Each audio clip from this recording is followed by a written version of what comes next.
دخترک با دفتر و رویای فردا میگذشد از کوچه های روشن دنیا.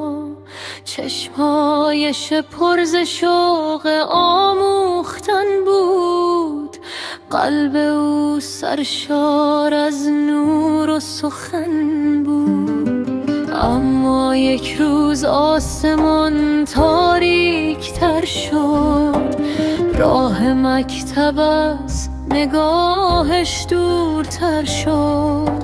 صفحه های آرزو در باد گم شد، خنده های کودکان بی صدا شد. ای کتاب های بسته، ای دایه های خاموش، گریه می کند امید زیر بار فراموش. دختری که می خواست خورشید فردا باشد، حالا در قفس مانده بی پر و بی آغوش. ای جهان صدای او را میشنوی آیا؟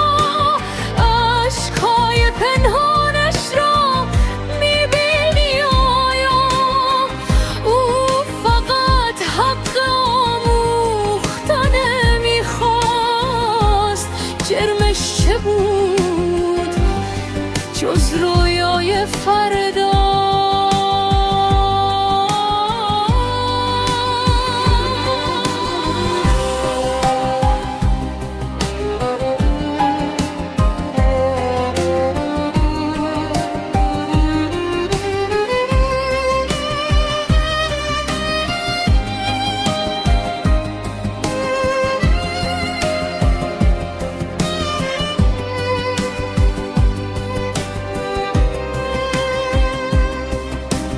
پشت پنجره نشسته با هزاران آرزو، می نویسد روی دل قصه های جستجو.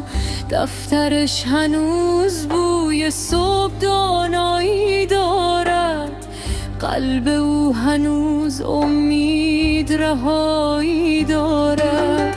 گرچه دیوارها بلند و راهها بسته‌اند، شعله های آرزو در سینهاش زنده‌نان.